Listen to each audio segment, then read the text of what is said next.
Hello and welcome to Crowforest, the podcast. And welcome to the final installment of my production journal for In the Attic. This last section is covering the premiere. In the Attic premiere.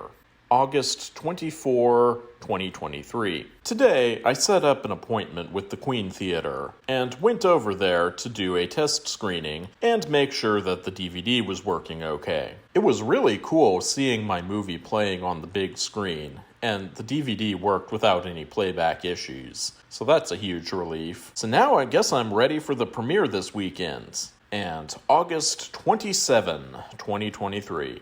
Today's the day. I'm pretty nervous, but on the other hand, I guess one way or the other, this is going to be over soon. So I guess I don't really need to worry at this point. I know, easier said than done, but hey, it seemed to help me, so I guess it's worth a shot. Anyway, family has been coming in for the past couple of days for the premiere. Aunts, uncles, cousins, my parents, and of course my sisters who star in the movie. So even if no one else shows up, I'll still have a pretty good size audience. That's pretty cool. My sisters and I, along with a couple of cousins, went over to the theater at about 2 p.m. to get everything set up for the 3 p.m. premiere. I gave the DVD to the projectionist, and then we set up a table with the miniature from the movie and some movie merchandise that my older sister made for the event. Then, at about 2:30, people started showing up, though we didn't actually end up starting the movie until about 3:30, because this group is not very punctual.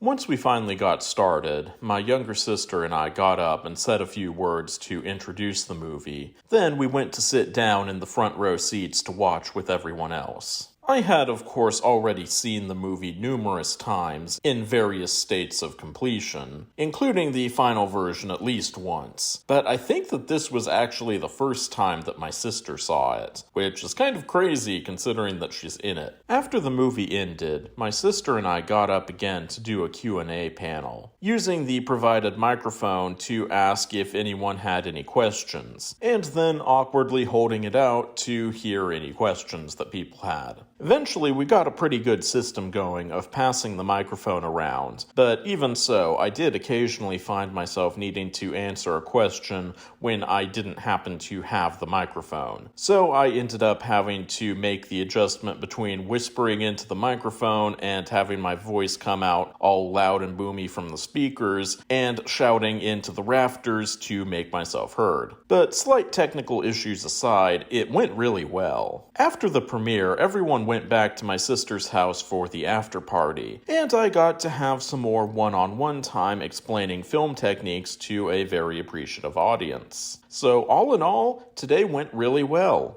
Wider release and future projects. So now that the premiere is over, I need to decide what to do going forward. I want to release this movie more broadly, but I'm not really sure how to do that. I was originally going to try and sell it at the AFM, but as I mentioned before, that didn't end up working out. And that was pretty much my only plan. So now I have to come up with an alternate plan. I could release it on YouTube as free content, but I really do need to make some money, and unfortunately my YouTube channel is still not eligible for monetization since I only have 22 subscribers out of a needed 500, and my watch hours are nowhere near the required levels either, so that option has definite downsides. But on the other hand, I don't really know what else to do. I could put it on Vimeo as a pay-to-watch video,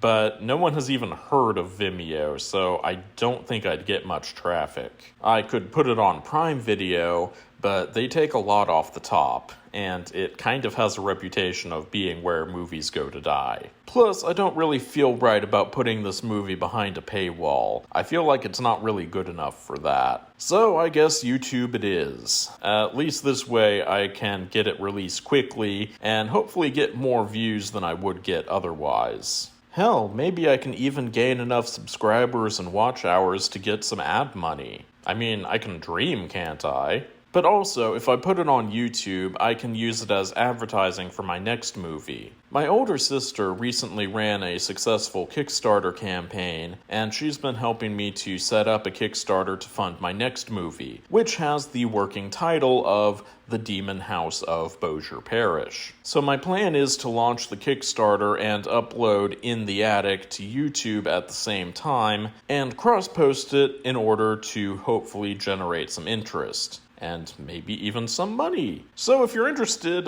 maybe consider checking it out. I'd really appreciate it. Anyway, I guess that's all I have to say about this movie. But stay tuned for what comes next. If all goes according to plan, then I'll see you again soon in another book talking about making another movie. And that's the end of the book. So, yeah, I hope that you enjoyed this and found it informative and helpful, and that you learned some things about making movies. So I don't really have plans for the future of this podcast at this point. I guess once I make another movie and have another production journal to read about the making of that movie, I guess I could continue forward and reading another book. But in the meantime, I don't know. Maybe I'll continue and have guest speakers and talk about something, or maybe I'm just going to be on an indeterminate hiatus until I have more content for you. So yeah, that might not be a very satisfying answer, but that's all I've got. So hope you enjoyed this, hope you learned something, and I will see you again at some unspecified point in the future. Hope to see you then, whenever that is.